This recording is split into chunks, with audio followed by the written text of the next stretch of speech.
বিভিন্ন ভাবে সিস্টেম মোতাবেক এফআরবিএম অ্যাক্ট অনুযায়ী সেখানে সময়ে সময়ে রাজ্য সরকারের প্রয়োজনে সেখানে লোন নিতে পারে।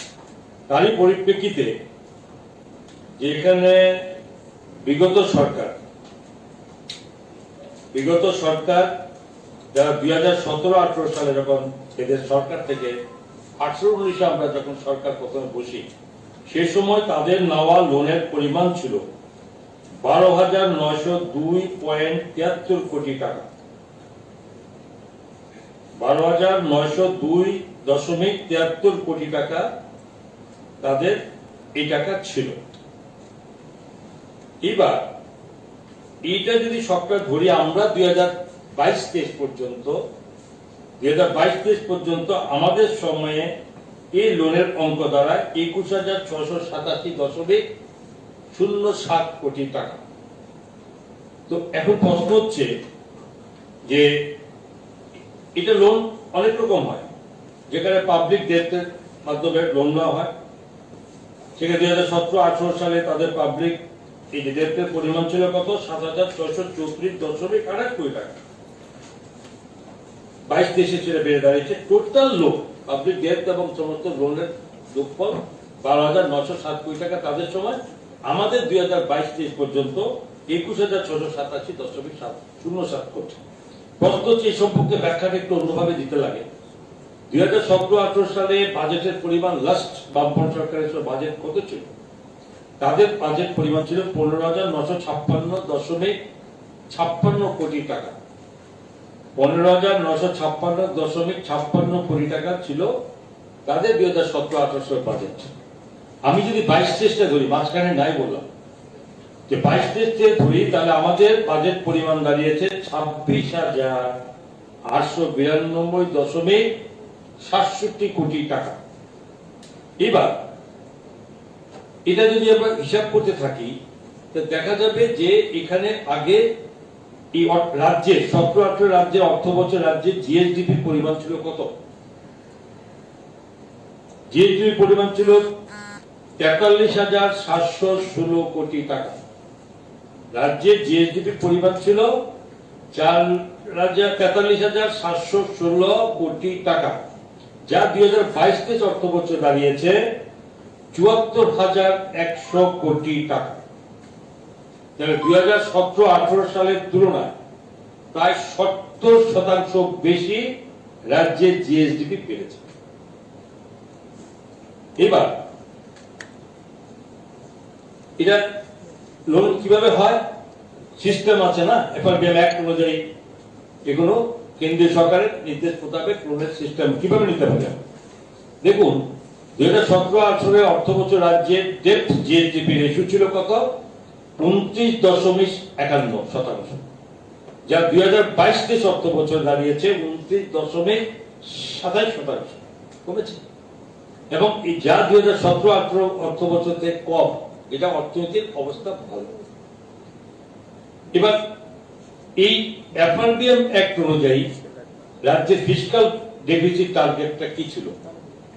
এফআরবিএম অ্যাক্ট অনুসারে রাজ্যের ফিসকাল ডেফিসিট টার্গেট এরকম ছিল: 2017-18 সালে 3.25%, 3.25%, আর 2020-21 সালে যেখানে 5% বেড়েছে, 2021-22 সালে 4.50% কমেছে, 2022-23 সালে সেটা 4% এসেছে। এখন আপনারা সকলে জানেন সারা পৃথিবী যখন এই করোনার জন্য অর্থনীতিতে মন্দা অবস্থা ছিল, তেমনি ভারতবর্ষ বা রাজ্যের অবস্থা, সেখানে আমাদের অর্থনৈতিক মন্দা তখন খুব ভালোভাবে চলছে। এবং এই সমস্ত মাথায় রেখে যে আমরা এই করোনা কালে রাজ্যে কোনো ডেভেলপমেন্ট কাজ বা মানুষকে তাদের খাদ্যাভাব কোন রকম ভাবে যাতে খাদ্যের অভাব না থাকে, এবং করোনা কালে যাতে সমস্ত মানুষের ট্রিটমেন্ট থেকে শুরু করে সমস্ত ব্যবস্থা যা নেওয়া যায় সমস্ত ব্যবস্থা সরকার কিন্তু কোথাও থেমে ছিল না। পাশাপাশি যে সমস্ত ডেভেলপমেন্টের অংশ ছিল সেগুলো কিন্তু আমরা কোথাও তাকে রদ করিনি, এবং সেটা স্বাভাবিকভাবে রাজ্যের এই ব্যবস্থাপনাকে আমরা জারি রেখেছি। তাতে কি হয়েছে? এটা ঠিক কথা, ওইসব অর্থনৈতিক মন্দা চলছে এবং তারপর রাজ্যের বাইরে নেই। আমরা সেটাকে থাকার জন্য আমরা সেখানে অবশ্যই লোনের পরিমাণ ওই 20-21 থেকে লোনের পরিমাণ আমরা বেরিয়ে যদি আমি 12,900 কোটি টাকা ধরি, তাহলে এটা 21,600 আসছে, তাহলে অবশ্যই আপনারা এটা বুঝতে পারছেন প্রায় 8 কোটি টাকার কাছাকাছি আমরা বেছে নিয়েছি। কিন্তু লোন যে নিয়েছি তার কি ব্যাপার, কি হিসাবে নিলাম? যেমন ধরেন এই যে এফআরবিএম অ্যাক্ট অনুযায়ী এটা সবাই জানবেন, এটা খুব দরকার যে একটা সরকার লোন নিচ্ছে, সে লোন নিতে পারে কিনা, ওভারড্রাফট লোন নিতে পারে কিনা, এটা অ্যাক্ট অনুযায়ী আমরা পারি কিনা, এটা আমি আপনাদের বোঝার জন্য একদম ব্যাখ্যা দিয়ে বলতে চাই। 2021-22 অর্থ বছরে এবং 2022 অর্থ বছরের ব্যাপারে বলি, তো বলতো আমরা 2021-22 অর্থ বছরে 2447 কোটি টাকা নেট ঋণ নিতে পারতাম এফআরবিএম অ্যাক্ট অনুযায়ী। সেখানে আমরা 2447 কোটি টাকা আমরা ঋণ নিতে পারতাম 2021-22 2447 নিতে পারতাম। কত নিয়েছি?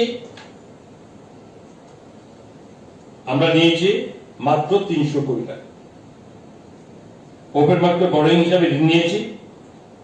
এটা 2447 টাকা 300 কোটি টাকা দিয়েছে।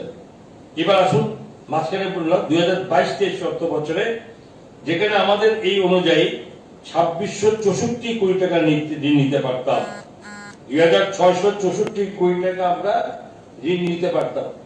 আমাকে যেটা আমি দিয়েছি যে এফআরবিএম অ্যাক্ট যেটা আপনার ইয়েটা আমাদের ফিসক্যাল ডেফিসিট টার্গেটটা, সেটার সঙ্গে এটা কিন্তু দূরে আছে হিসাব।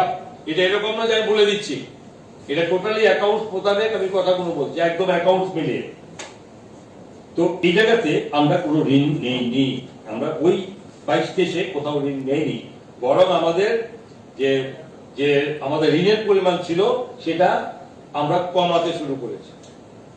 এত কিছু ডেভেলপমেন্ট করার পরও ঋণের পরিমাণ আমরা যেখানে প্রত্যেক বছরই একটা আপনারা জানেন যে ঋণ নেওয়া মানে এটা নয়, ঋণ নিতে গেলে সেখানে তার ইন্টারেস্ট পে করতে হয় এবং তার সঙ্গে আমরা ক্যাপিটালও আমরা রিফান্ড দেই প্রত্যেক বছর। 975 কোটি টাকা করে ক্যাপিটাল রিফান্ড করি আমরা, ইন্টারেস্ট আমরা পে করি, করে আমরা লোনের পরিমাণ 21-22 থেকে কমা শুরু হয়েছে। এবার একটা জিনিস খুব ইম্পর্টেন্ট, যেটা আপনাদের বলতে হয়, যেটা ছিল না 2020-21 থেকে আমরা এটা শুরু হয়েছে। কি শুরু হয়েছে? ভারত সরকারের যে একটা ব্যাক টু ব্যাক লোন, এটা জিএসটি কম্পিটিশন উপরে নিতে আমরা ব্যবস্থা করি। কিরকম ম্যাটারটা এরকম, এতে আপনি লোন নেবেন বিনা ইন্টারেস্টে এবং 50 বছর পরে 50 বছরে আপনি গিয়া এই লোনটা আমি রিপেমেন্ট করবেন বিনা কোনো ইন্টারেস্ট পাবেন। এটা আমরা শুরু করেছি কত? 2020-21 থেকে। তো 2020-21 থেকে আমরা কত নিয়েছি, আমরা কত পেয়েছি? আমরা 627.37 কোটি টাকা আমরা এই পারপাসে আমরা লোন পেয়েছি। যদি ভেঙে বলি, 2020-21-এ 226 কোটি টাকা পেয়েছি এবং 21-22-এ 401.37 কোটি টাকা আমরা পেয়েছি। এই দুটো মিলিয়ে 627.37 কোটি টাকা শুধু বিনা ইন্টারেস্টে আমরা লোন পেয়েছি। এর বাইরেও আরেকটা দিকে আছে 2020-21 অর্থ বছর থেকে, যেটা সুদ লাগবে না, loan under scheme for special assistance two state for capital investment, এই একটা খাতে সেখানেও লোন দেয়, সেই লোনটাও কোনো ইন্টারেস্ট আমাদের থেকে চায় না। তার পরিমাণ কত পেয়েছি আমরা? 768.33 কোটি টাকা আমরা এই বিনা সুদে আমরা লোন পেয়েছি 2020-21, 21-22-এ আমরা 22-23 মিলিয়ে পেয়েছি। 20-21-এ কত পেয়েছিলাম? 300 কোটি টাকা। 21-22-এ কত পেয়েছি? 118.54 কোটি টাকা। এবং 2022-23-এ কত পেয়েছি? অর্থ বছরে 349.79 কোটি টাকা, সব মিলিয়ে 768.33 কোটি টাকা কোন সুদ সরকারকে দিতে হয় না। 768.33 উইদাউট ইন্টারেস্ট। এটা একটা আছে আপনার স্পেশাল এক্সটেন্স। আরেকটা কিন্তু আগে বলেছি, কি বলেছি আমি, যে জিএসটি কম্পেনসেশন উপর আমরা 627.37 কোটি টাকা পেয়েছি, বিনা ইন্টারেস্টে 50 বছর আমরা পরে ব্যাক করব। এটার নামই ডাবল ইঞ্জিনের সরকার। তো যাই হোক, এই মুহূর্তে এগুলো স্বাভাবিক কথা। রাজ্যের ডেভেলপমেন্ট করতে গেলে টাকা লাগবে। রাজ্যের নিজস্ব ক্ষমতা যেখানে ট্যাক্স কভার করে সেটা কতটা আমরা জানেন। শুরু করেছি আমরা যেটা বাড়ছে সেটা আমি বলছি, আমি আসবো আপনাদের কাছে, কারণ এটা যখন প্রশ্ন আছে বারবারই, রাজ্য সরকারের অর্থনৈতিক অবস্থা খুব খারাপ, 30,000 কোটি, কেউ বলে 32,000 কোটি সমস্ত জানা করে আছে। তো এটা সঠিকভাবে জনসাধারণকে যেতে হবে, মানুষ জানতে হবে। তো মানুষ জানার জন্য যাতে কত ভুল ব্যাখ্যা না হয়, মানুষকে যাতে বিভ্রান্ত না হতে হয়, সেটা সরকারের দায়িত্ব পড়ে যে এগুলোকে আপনাদের সামনে রাখা। আমি ধন্যবাদ দেবো যেটা প্রশ্ন রেখেছেন আপনার তরফ থেকে, যার ধরুন আমার একটা বলার সুযোগ হচ্ছে। এছাড়া যেখানে এক্সটার্নাল এজেন্ট প্রজেক্ট ছিল, অর্থনৈতিক ব্যাপারটা খুব জটিল, সবকটা মিলিয়ে তার মানে সর্বোচ্চ উত্তর তৈরি হয়। ইএপি এক্সটার্নাল এজেন্ট প্রজেক্টটা না, 17-18 অর্থ বছরে যেখানে ইএপি প্রজেক্ট ছিল মাত্র কয়টা, তৎকালীন সময় আমরা সরকার আসার আগে মাত্র 2টি এইপি প্রজেক্ট ছিল। ইএপি এক্সটার্নাল এজেন্ট প্রজেক্ট দুটো মাত্র ছিল। এখন আমরা কথা করছি 14টি এই এক্সটার্নাল এজেন্ট প্রজেক্ট আমাদের মধ্যে যুক্ত আছে। এই সকল প্রকল্পের মধ্যে ঋণের পরিমাণটা খুব কম, ঋণের সুদের পরিমাণটা খুব কম। ঋণ পাবেন কিন্তু সুদটা খুব কম। কোন কোন ডিপার্টমেন্ট দেয়? ADB, Asian development bank, ADB দেয়, ওয়ার্ল্ড ব্যাংক দেয়, জাইকা দেয়, আইজিডিসি দেয়। এই সমস্ত ডিপার্টমেন্ট গুলো এই এক্সট্রা এজেন্ট প্রজেক্টে টাকা দেয়, সেটা খুব কম সুদে। এবং আমাদের যে লোনের যে টোটাল পরিমাণ, যে 21,000 এই যে উপর যে লোনটা, এর মধ্যে এই প্রজেক্টের অল্প সুদের টাকাও আছে। এরপরে দেখুন, যেমন আমি এটা 2017-18 অর্থ বছর নাবার্ড থেকে কত টাকা ঋণ পেয়েছিল? 195.14 কোটি টাকা। আর 22-23 অর্থ বছর আমরা কত পেয়েছি নাবার্ড থেকে? 508.74 কোটি টাকা। 508.74 কোটি টাকা আমরা নাবার্ড থেকে পেয়েছি। এই ঋণের সুদের হার খুব কম, এবং এটা গ্রামীণ এলাকা ইনফ্রাস্ট্রাকচার উন্নয়নে এটা ব্যবহৃত, বিশেষ করে আপনার এই বিভিন্ন ভাবে এই যে ডেভেলপমেন্টের জন্য আমরা এই টাকাটা খরচ করি, এবং বিশেষ করে এগ্রিকালচার সেক্টরকে এটা স্ট্রেংথেন করতে গিয়ে এই ফান্ডের টাকা আমরা ব্যবহার করি। এছাড়াও দেখেন, এই যে লোনটা নেওয়া, এই লোনের মধ্যে এটা সবাই বুঝতে পারে লোনটা নিয়ে সরকার কি করেছে। আমি বলি যে লোন যে মাঝখানে বেড়েছে 8,000 কোটি টাকার মতো, প্রথমত যে করোনা কালে এই রাজ্যের কোন ডেভেলপমেন্ট ওয়ার্ককে সরকার বন্ধ রাখেনি। সমস্ত কিছু ডেভেলপমেন্ট থেকে শুরু করে মানুষের পাশে থেকে, মানুষের জীবন রক্ষা করা থেকে শুরু করে মানুষের খাদ্যের প্রয়োজন, ওষুধপত্র সব যোগান দিয়েছে সরকার, এতে টাকা খরচ হয়। এছাড়াও প্রথম 5 বছর সরকার কর্মচারীদের যেখানে 20% দিয়ে ব্যবস্থা করেছে। এত টাকা লাগে, আমি টাকা দেব না, আমি মানুষ উপকার করবো না, ডেভেলপমেন্ট করবো না, সেটা কোনো কথা নয়। আমি টাকা তো নিয়েছি, আগে সরকার 13,000 কোটি টাকা নিয়েছে, 12,900 কত টাকা নিল, কিন্তু আমরা লোন নিয়েছি। তো তার পাশাপাশি করোনার মতো বড় ব্যবস্থাকে আমরা মোকাবিলা করেছি, আমাদের ডেভেলপমেন্ট কোর্সকে বন্ধ করেনি। ইভেন রাজ্যের মধ্যে কৃষি ব্যবস্থা অনেক উন্নত হয়েছে, অন্যান্য সাবেক মানুষের রোজগার বেড়েছে, মাথা পিছু রোজগার বেড়েছে। তো এই সমস্ত কিছু সব মিলিয়ে সঙ্গে সরকারি কর্মচারীদেরও বিভিন্ন রকম দাবি দেওয়া, মিটিয়ে দেওয়ার ব্যবস্থা করা হয়েছে। এছাড়াও দেখুন, লোন বৃদ্ধির মধ্যে আরেকটা ব্যাপার আছে, এটা আপনাদের নোট করা দরকার, যে লোন বৃদ্ধি শুধু আমরা এডিপি বিভিন্ন রকম আমরা নিলাম, বা কেন্দ্রীয় সরকারের যেটা দেওয়া যে ব্যাক টু ব্যাক লোন 50 বছর দেব পরে উইদাউট ইন্টারেস্টে, বা আমরা স্পেশাল এসিস্ট্যান্স আমরা মানে ক্যাপিটাল ইনভেস্টমেন্টে আমরা লোন নেবো, ইন্টারেস্ট লাগে না, তার বাইরে আরেকটা লোন বাড়ে, অটোমেটিক বাড়ে। কিভাবে বাড়ে? আমি না নিলেও বাড়বে, নয় নিতে হয় না, অটোমেটিক সরকারের খাতের মধ্যে লোনটা এনে পরে বেড়ে যায়। কোনটা বলে? State disaster response fund, state disaster mitigation fund, state compensatory afforestation fund, road development fund, civil deposit, ইত্যাদি। কি হয়? কেন্দ্রীয় সরকার টাকা দিচ্ছে ডিজাস্টার ম্যানেজমেন্টের জন্য বিভিন্ন খাতে। মনে করেন 100 কোটি টাকা দিল, 100 কোটি টাকা আপনি কতটা খরচ লাগছে, এখন ডিজাস্টার হলে পরে আপনি খরচ লাগবে, বিপর্যয় হলে খরচ লাগবে, বিপর্যয় না হলে খরচ করতে পারবেন না। এখন বিপর্যয় হতে পারে ধরে কেন্দ্রীয় সরকার বা রাজ্য সরকার টাকা দেয়, তো সেই টাকার পরিমাণ যা দেয়, ক্ষতি সব টাকা ধরেও দেখা যায় আরো টাকা আমাদের কাছে থেকে যায়। কি করতে হবে? এই টাকাটা অটোমেটিক্যালি যে টাকাটা থেকে যায়, কেন্দ্রীয় সরকার সেই টাকাটাকে স্টেটের লোন হিসাবে এটাকে দেখায়। তো আমি 100 কোটি যদি পাই, 50 কোটি তো রয়ে গেল আমার কাছে, অটোমেটিক্যালি এটা লোন হিসাবে ঠিক হয়ে যায় মার্চ 31 পর।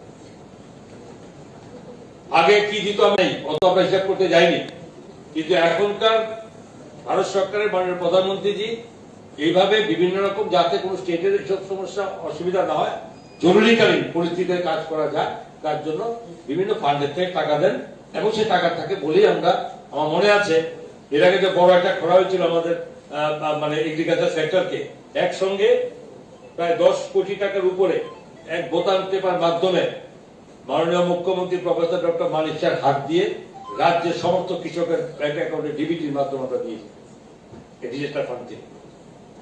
তো এই ক্ষেত্রে ধরুন কোথাও অসুবিধা হয় না, থাকলে দেওয়ার মতো অবস্থা থাকে। এই ক্ষেত্রে আমাদের বলছি যে এই যে লোন বাড়ে, লোনগুলো বাড়ার ক্ষেত্রে কিন্তু এগুলো কাজ হয়। এবং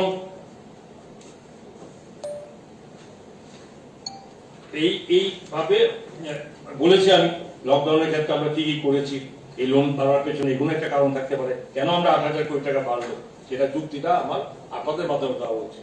দিচ্ছি, ডেভেলপমেন্ট অনেক হয়েছে, ইনফ্রাস্ট্রাকচার প্রতি ক্ষেপে বেড়েছে, কর্মচারীদের দেওয়া হয়েছে, কোভিড এর সমস্ত মোকাবিলা করতে সরকার টাকা খরচ করেছে, কোথাও বিভ্রান্ত হতে হয়নি, মানুষকে রোজগারবিহীন হতে হয়নি। এছাড়াও আমরা বিভিন্ন সময় আমরা আমাদের থেকেও রাজ্যের এই লকডাউনের সময় আমরা 5,79,000 পরিবারকে এনএফএস এ পরিবারকে আমরা 13,283 মেট্রিক টন চাল আমরা বিনামূল্যে দেওয়া হয়েছে। এবং এছাড়াও মে মাসে লকডাউনের সময় সরকার সকল 50,000 দরিদ্র মানুষকে 50,000 নতুন করে এপিএল সরকারকে 1551 টন চাল বিনামূল্যে আমরা দিয়েছি। এগুলো খরচ কর্মচারী এলটিসির পরিবর্তে ক্যাশ প্রদান করে রয়েছে। আপনারা সকলে জানেন যে কোভিডের কারণে যে স্বাভাবিকভাবে যারা এলটিসি পায় সরকারি কর্মচারীরা, তারা যেতে পারেনি, কিন্তু সরকার তাদেরকেও বঞ্চিত করেনি, তার বিনিময়ে তাদেরকে ক্যাশ টাকা দিয়ে দেওয়া হয়েছে, মালদতা দিয়েছে। তো এইসব কারণে আমাদের যে লোনের অ্যামাউন্ট বেড়েছে, আমরা মনে করি যে আমাদের যে জিএসডি যেটা বেড়েছে আমাদের, এর পরিপ্রেক্ষিতে আমরা অনেক বেশি লোন নিতে পারতাম আরো কিছু নেওয়ার জন্য, কিন্তু সরকার ওইভাবে নয়, ডেভেলপমেন্টের জন্য যা প্রয়োজন, বিভিন্ন খাতে যেখানে প্রয়োজন, তার দিকে লক্ষ্য রেখে আমরা কিন্তু আমাদের এই লোন আমরা নিয়েছি। এবং যথেষ্ট নিজেদের কনফিডেন্সের মধ্যে, রাজ্য সরকার কনফিডেন্স সঙ্গে বলছে আমরা যে লোন যা নিয়েছি আমাদের প্রকৃত কাজে লেগেছে। এবং এই লোন রিপেমেন্ট শুরু আমরা করি প্রত্যেক বছরে, গত বছরের লোন আমরা নেইনি, উল্টো আমাদের লোন কমেছে, এবং আশা করি ডেভেলপমেন্ট চলতে থাকবে। এবারও আমাদের বাজেট তৈরি করা হয়েছে, বিভিন্নভাবে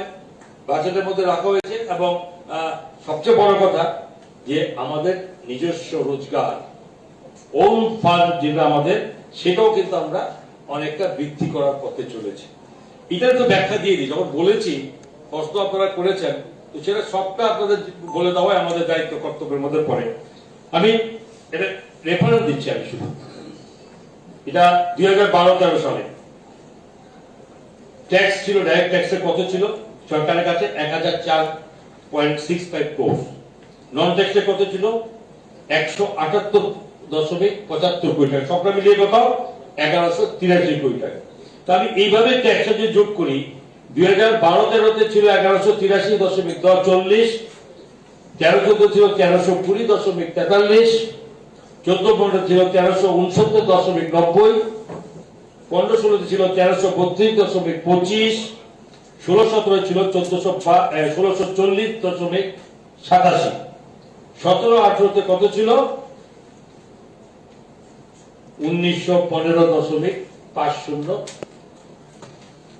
এটা ছিল 17-18 পর্যন্ত আগে সরকার থাকা অবস্থাতে। ওই সময় থেকে জিএসটি চালু হয়, 17-18 ফার্স্ট জুলাই থেকে জিএসটি চালু হয়।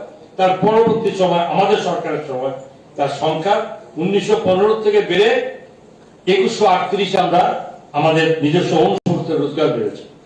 ঠিক 19-20-তে, ঠিক 19-20 মানে করোনার শুরুর সময়টা, এই সময় আমাদের নিজস্ব আয় কত ছিল ট্যাক্স নন ট্যাক্সে 2373.44, যা আগের সময় ছিল 1915-2138 থেকে। এরপর আসুন 20-21 ফেব্রুয়ারি চূড়ান্ত ভাবে কোভিডের চলাকালীন সময় কত ছিল আমাদের 2617.93 কোটি টাকা আমাদের রোজগার, নিজস্ব রোজগার। এরপরে কত 21-22 কত হয়েছে 2890.42 মানে টাকা, 2890 কোটি টাকা। 22-23 কত হয়েছে 3402 কোটি টাকা। তাহলে এই যে 500 বেড়ে গেল গতবার থেকে, নিশ্চয় আপনারা এই প্রশ্নটা করা উচিত। আমি বলে দিচ্ছি আপনাদের প্রশ্নটা যে কি করে বাড়লো। রাজ্য সরকার ট্যাক্স বাড়িয়েছে, একটি পয়সা কোথাও ট্যাক্স বাড়েনি, কিন্তু প্রত্যেক বছরে আস্তে আস্তে করে এইভাবে বেড়ে গত বছরের সঙ্গে যদি তুলনা করি 500 কোটি টাকা বেড়ে গেল। তো এই যে ডিফারেন্সটা নিজস্ব ওন যে কালেকশন সেটা বাড়ছে, রাজ্য সরকারের এই যে নিজের বাড়াটা, রাজ্য সরকারের নিজস্ব অর্থনীতির ভিত যে শক্তিশালী হচ্ছে, এটা দিয়ে তার প্রমাণ করে। এবং এর মাধ্যমে আমরা এইভাবে আমাদের নিজস্ব রোজগার বৃদ্ধি হচ্ছে এবং আমরা আশা করি আগামী দিনগুলোতে এটা আমরা বাড়বে। এখন প্রশ্ন হচ্ছে আমরা বাড়াইনি কোথাও, এখন আপনারা বলতে পারেন এটা বাড়লো কিভাবে, আপনি ট্যাক্স বাড়াননি, টাকা বেড়ে গেল 500 কোটি টাকা এক বছরে। আসলে সরকার কাজ করছে মানুষকে টোটালি, আগে যারা ট্যাক্সের সঙ্গে রেজিস্ট্রেশন থাকতো না, প্রপারলি ট্যাক্স মেনটেন করতো না, এই জায়গাতে সরকার, আমরা প্রত্যেক বছরে আমাদের দপ্তর, অর্থ দপ্তর কি ট্যাক্স এক্সাইজ দপ্তর, তারা পরিষ্কার আমাদের সরকারি কর্মচারী অফিসারদের এই মানে তাদের সঠিকভাবে দায়িত্ব নিয়ে তারা রাজ্যের ব্যবসায়ী বৃন্দকে, ছোট বড় সকলকে, যারা আমাদের আইন মোতাবেক রেজিস্ট্রেশনে আন্ডারে আনার কারণে আজকে সবাই ট্যাক্স দিচ্ছে বলে পারছে। এবং ক্রমশ সরকার এটা খুব মানে গুরুত্ব সঙ্গে নিয়েছি আমরা, যে আগামী দিনও এই ট্যাক্স পরিমাণ, আমি আজকে দিনে বলে নিতে পারি যে আগামী 23-22 হিসাব দিয়েছি, 23-24-এ 400-500 কোটি টাকা বাড়বে না তা ভাববে না, আরো বাড়বে এই পদ্ধতিতে কোনো ট্যাক্স না পাবে। এটা সরকার দায়িত্ব নিয়ে কাজ করছে। এবং আমাদের অবশ্যই এর জন্য অবশ্যই এটা শুধু নয়, সরকারি অফিসাররা যে যে দপ্তরে আছে তাদের যথেষ্ট মানে মানে তাদের সিনসিয়ারিটি, রেসপন্সিবিলিটির কারণে আমরা এই কাজ করতে পারছি। এটা আপনাকে টোটাল আর্থিক অবস্থার আমি দিলাম, এবং এটা সম্পর্কে যাতে কোথাও জনমানুষের, রাজ্যের মানুষ যেখানে শান্তির পরিবেশে বাঁচার চেষ্টা করছে, যেখানে মানুষের যেটা উৎসাহ আছে, মহিলারা আজকে এসএসজি গ্রুপের মাধ্যমে near about 50,000 families SSG group, যেখানে আজকে অ্যাচিভমেন্টে পৌঁছেছি, যেখানে 5 লক্ষেরও বেশি মহিলা সরল মানে রোজগারে যুক্ত হয়েছেন, যেখানে এর আগে যারা সরকারি ছিলেন তার 4150-এর মতো তাদের সংখ্যা ছিল, আমরা সেখানে 50,000-এর কাছাকাছি পৌঁছে গেছি, যেখানে 5 লক্ষেরও বেশি মহিলা এর সঙ্গে যুক্ত আছে। তো সবার রোজগার সবার জায়গাতে পৌঁছাতেই রাজ্যের অর্থনীতি শক্তিশালী হোক। আমরা কোথাও অর্থনীতিতে আমরা দুর্বল নয়, রাজ্য অর্থনীতিতে কোথাও কোনো গ্যাপ রাখার কথা নয়, কে কি বলেছে সেটা বড় কথা নয়, বাস্তব চিত্রটা আপনাদের সামনে রাখা হলো যাতে রাজ্যের মানুষ বিভ্রান্ত না। বর্তমানে রাজ্যে 21,687 কোটি টাকার মতো ঋণ, এই ক্ষেত্রে সুদ বাবদ কত টাকা দিতে হবে রাজ্য সরকার? 1500 টাকা, 1500 কোটি টাকা অলমোস্ট, মানে কত টাকা আছে? 1500 কোটি টাকা, অল্প 1400 কত টাকা লাগে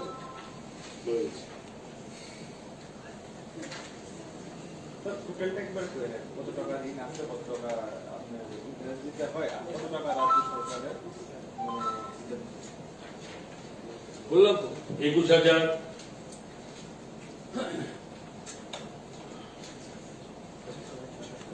21,687 কোটি টাকা রাজ্যের টোটাল ঋণ আজকে পর্যন্ত।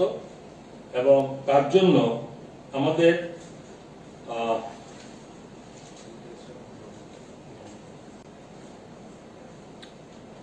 1373.52 কোটি টাকা, 1373.52 কোটি টাকা, যেটা আমরা ইন্টারেস্ট পেমেন্ট করি। আর রিপেমেন্ট করি কত? 991.66 কোটি টাকা, 991.66 কোটি টাকা আমরা রিপেমেন্ট করি।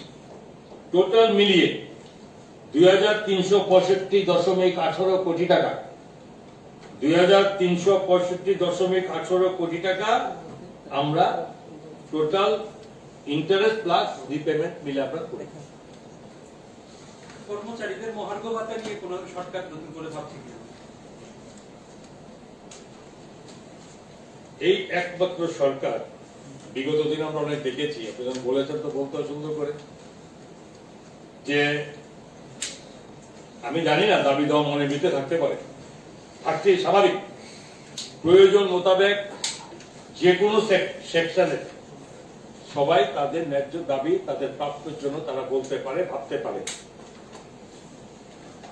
গত 5 বছর এবং বর্তমান বছরে আমরা ঠিকভাবে সেখানে দেখিনি যে কাউকে সেখানে রাস্তায় বেরিয়ে আন্দোলন করতে হয়েছে।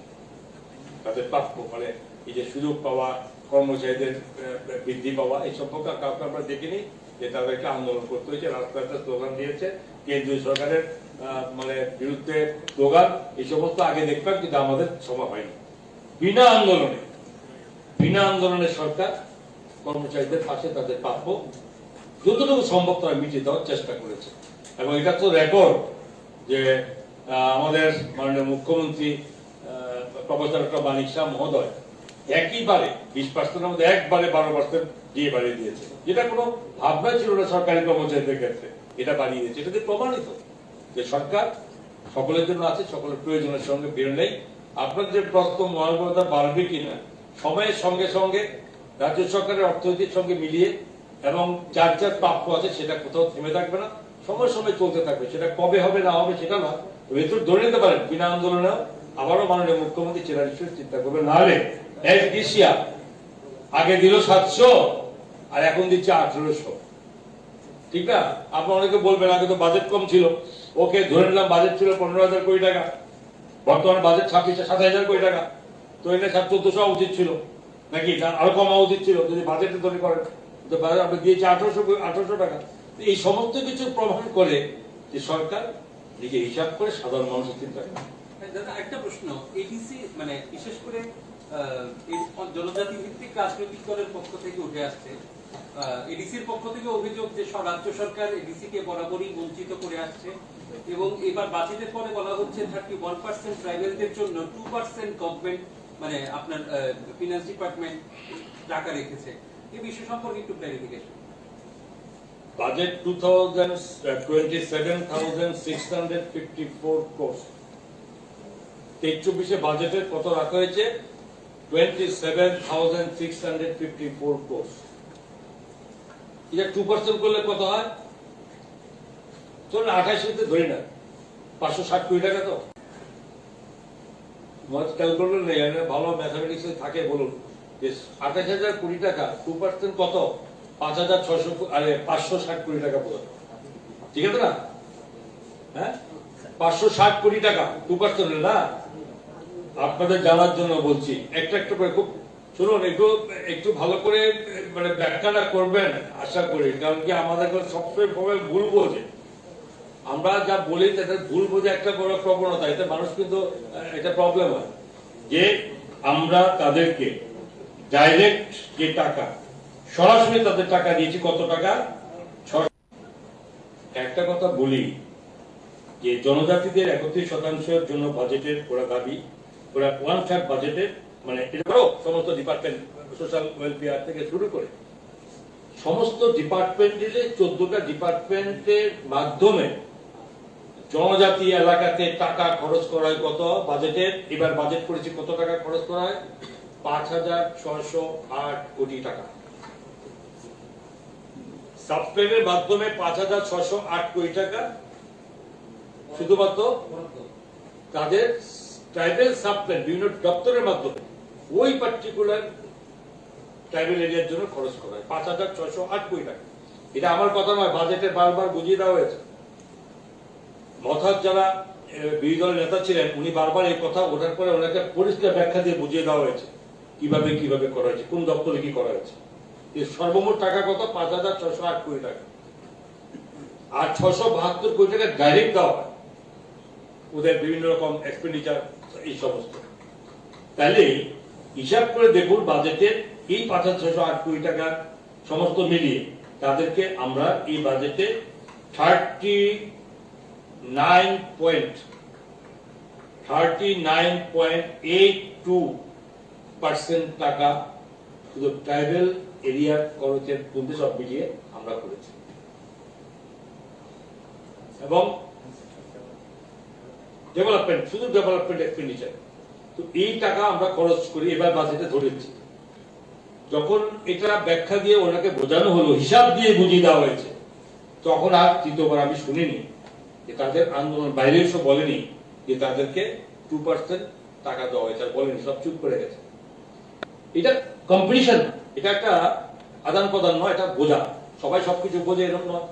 ওনাদেরকে বুঝিয়ে দেওয়া হয়েছে যে ট্রাইবেল ওয়েলফেয়ার ট্রাইবেলের জন্য বিভিন্ন এই এর মাধ্যমে আমরা 5,608 কোটি টাকা খরচ করি, 672 কোটি টাকা ডাইরেক্ট তাদেরকে দেওয়া হয় এবং সব এই মিলিয়ে 39.88% টাকা বাজেটের টাকা খরচ করি।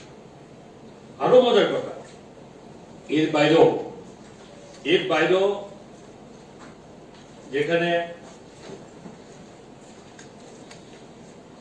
এডিসি এরিয়াতে যেখানে প্রায় 1437 কোটি টাকা ওয়ার্ল্ড ব্যাংকের টাকা মিলিয়ে ওই ফান্ড প্লাস স্টেট ফান্ড মিলিয়ে 1437 কোটি টাকা শুধুমাত্র এডিসি এরিয়াতে ওয়ার্ল্ড ব্যাংকের টাকা খরচ করা হবে। এটা তার বাইরে,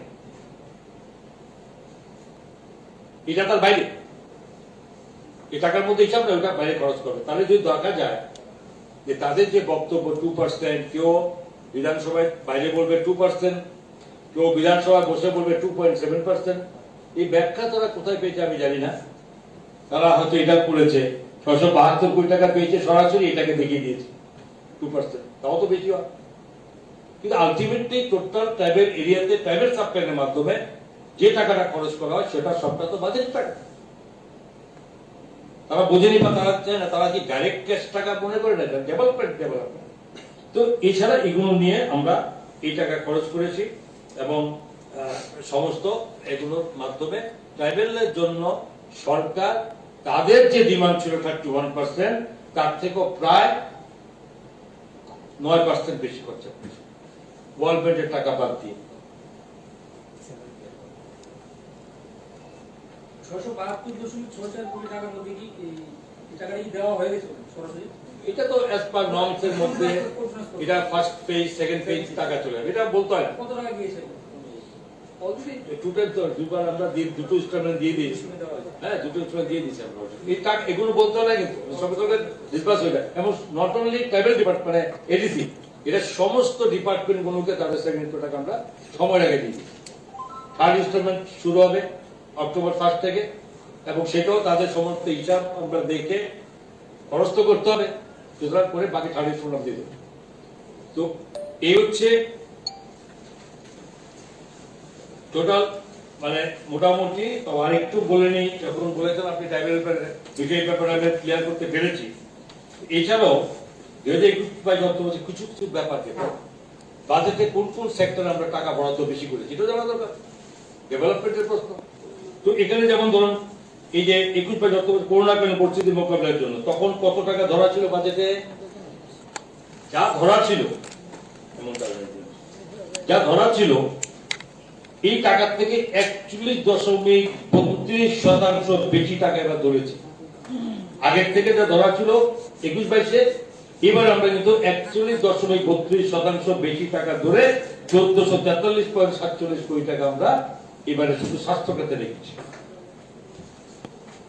এবং 22-23 বলছি, এবার 23-24 কত রাখা হয়েছে? 22-23 21 দিয়েছি আমি, 22-23 কত করেছি? 1757.35 কোটি টাকা। তাহলে 1443.67 থেকে 1757.35 করে বেড়েছে, মোট 22% বেশি ধরেছে। এভাবে মেইন যে সেক্টর গুলো যেগুলো মানুষের সংস্কৃতির কাজ লাগে তার জন্য বাড়ানো হয়েছে। যেমন আমরা কোভিড-19 দরিদ্র জনগণের খাদ্য নিরাপদ সুনিশ্চিত করতে গিয়ে আমরা chief minister Covid special relief package করে নিই 7 লক্ষ পরিবারের জন্য। এগুলো তো আমরা 63 কোটি টাকা খরচ করেছি এক্সট্রা। লকডাউনের সময় সরকারের বলেছি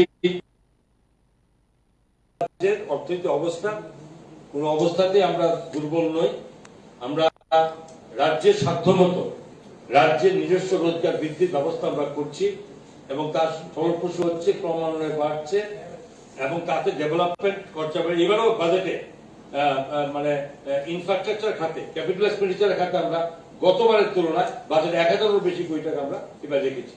ইনফ্রাস্ট্রাকচার বাড়বে, যত ইনফ্রাস্ট্রাকচার বাড়বে তত মানুষের রোজগার রাস্তা তৈরি হবে। তারপরে এগুলো করেছি, স্বাস্থ্য ক্ষেত্রে বেড়েছে, শিক্ষা ক্ষেত্রে বেড়েছি আমরা, তো সমস্ত ক্ষেত্রে ডেভেলপমেন্টের অন্য ক্ষেত্রে বেড়েছে। সুতরাং আমরা সমস্ত মূল সেক্টরের মধ্যে আমরা করেছি।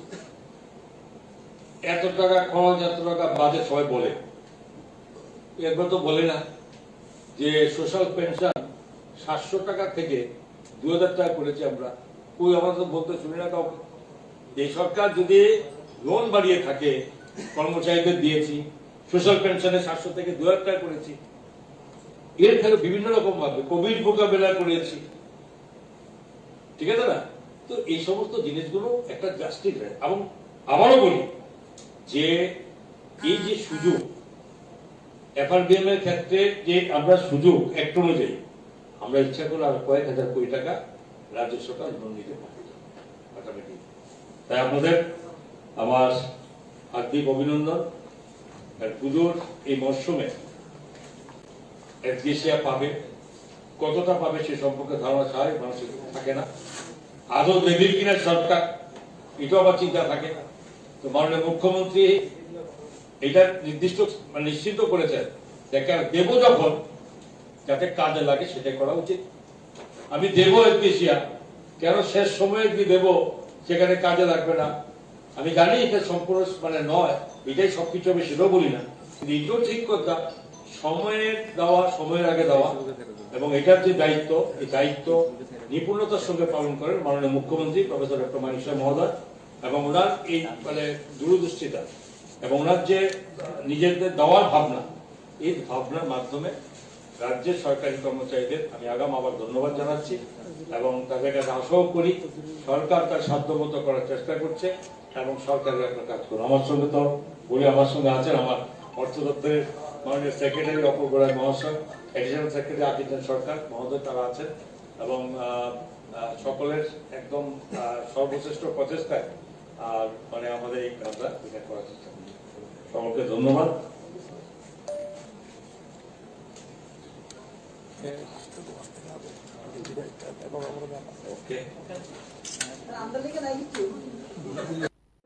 Your dreams make you think better, bigger, and farther. Your dreams make you more human. I started here as a learner, and it is here I mentor new learners today. TIPS has given me the leverage to dream big and break all barriers. Come join TIPS to manifest your dreams.